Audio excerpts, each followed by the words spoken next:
Hai adik-adik, kembali lagi dengan Kak Rina di online class 101.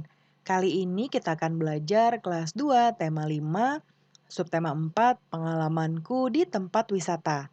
Di pembelajaran 2 kita akan belajar bahasa Indonesia, PPKN, dan PJOK di halaman 179 sampai dengan 187.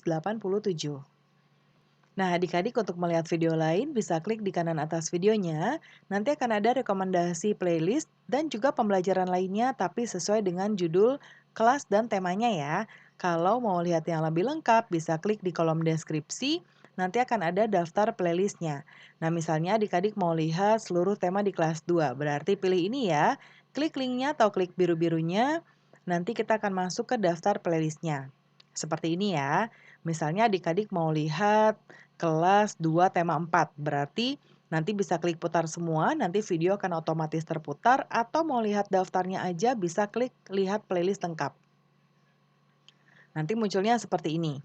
Nah, ini dibuat lengkap judulnya, jadi adik-adik tinggal cari aja mau lihat subtema berapa, pembelajaran berapa, dan juga halaman berapa.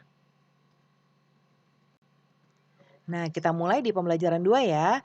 Liburan naik kelas telah selesai. Saat liburan, Beni melakukan perjalanan. Beni ke kampung halaman papanya. Kampung Papa Beni di Sumatera Barat. Ada rumah gadang di sana. Beni bertemu Siti di rumah gadang. Amatilah percakapan berikut. Percakapan Beni dan kakaknya. Kakak Beni bernama Tiur. Kak, lihat rumah gadang. Bagaimana kalau aku dan kakak masuk ke dalamnya? Lalu kata kakak Tiur, aku dan kamu tidak boleh mengambil keputusan sendiri. Sebaiknya bicarakan dulu kepada papa dan mama. Nah ya, nah apa yang disampaikan Tiur kepada Beni adik-adik? Nah, yang disampaikan adalah Beni tidak boleh mengambil keputusan sendiri, harus dibicarakan dulu kepada kedua orang tuanya. Nah, ini juga harus adik-adik lakukan ya. Kalau mau memutuskan sesuatu, harus meminta pendapat atau persetujuan dari orang tua. Kemudian yang kedua, sikap apakah yang dilakukan? Yaitu bermusyawarah ya. Lalu sesuai dengan sila keberapa? Sila keempat pastinya adik-adik. Nah, kemudian selanjutnya, kamu tidak boleh mengambil keputusan sendiri. Ketika kamu pergi bersama, inilah contoh sikap sesuai sila keempat Pancasila. Sekarang berikan centang seperti ini pada gambar berikut yang merupakan contoh perilaku sesuai sila keempat Pancasila. Nah, diskusikan dengan teman sebangku juga ya. Kita coba lihat yang pertama. Di sini sedang ada ayah Beni, ada Beni, dan ini mungkin ada sepertinya ketua adat mungkin ya adik-adik dan warga sekitar. Nah, mereka sedang berbincang. Ini berarti mereka sedang mendiskusikan atau bermusyawarah. Ya, jadi ini bisa kita centang. Lalu gambar kedua, ini juga mereka bertiga sedang memberikan pendapat ya, tunjuk tangan nih mereka berdua. Nah, ini termasuk sila keempat. Lalu yang ketiga, ini juga sedang mengemukakan pendapat ya.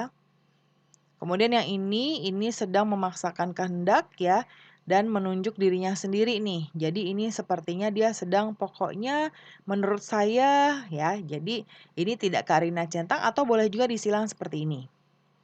Kemudian yang nomor 5, nah ini juga sedang berdiskusi ya. Mereka saling berdiskusi ya. Jadi taunya dari mana Kak Rina berdiskusi? Nah lihat mukanya muka seperti biasa. Nanti kita akan bandingkan dengan yang nomor 7 ya. Ini kita centang dulu. Nah yang ini juga sama sedang mengemukakan pendapat. Jadi ini kita centang juga. Nah yang ini nih, yang ini sedang mengemukakan pendapat tapi yang ini tidak menerima pendapat yang ini. Jadi kita silang ya. Nah, kemudian berikutnya, Beni tidak mengambil keputusan sendiri ketika Beni menentukan ketua kelompok diskusi. Nah, seperti di gambar tadi ya.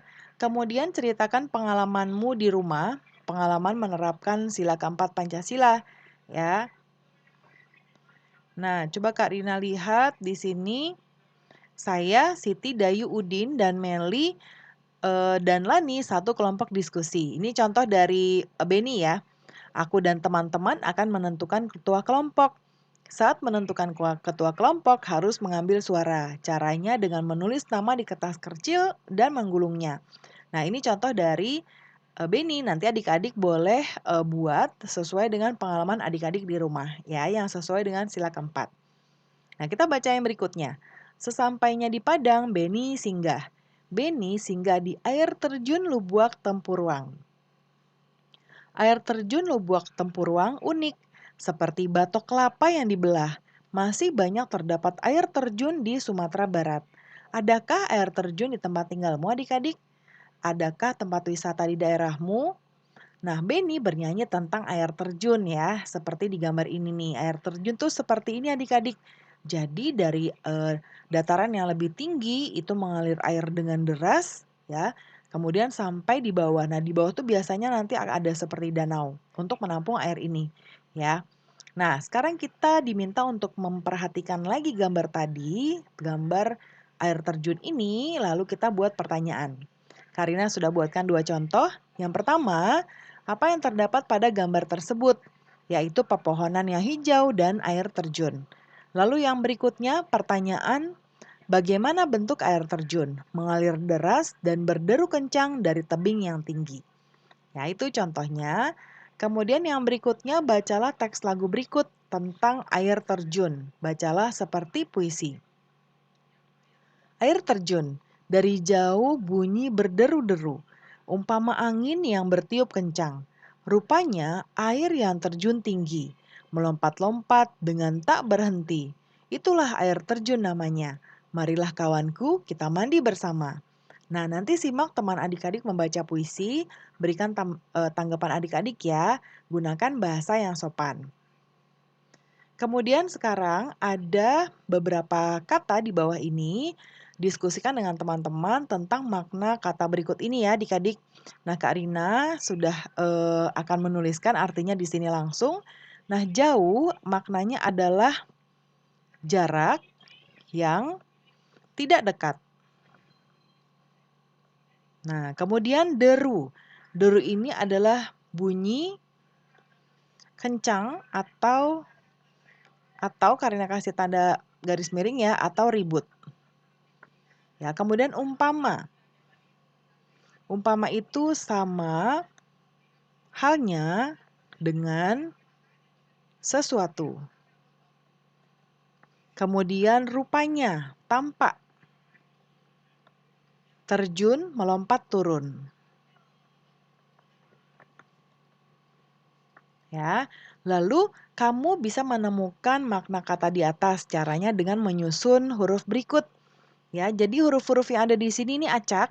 Jadi kita akan menentukan ini sebetulnya katanya apa dengan melihat dari makna yang di sebelah sini. Ya, yang pertama tidak dekat. Tadi tidak dekat itu jauh ya. Kemudian sama halnya dengan atau bagaikan. Tadi umpama ya, kita tuliskan di sini umpama. Kemudian melompat turun, terjun. Terjun.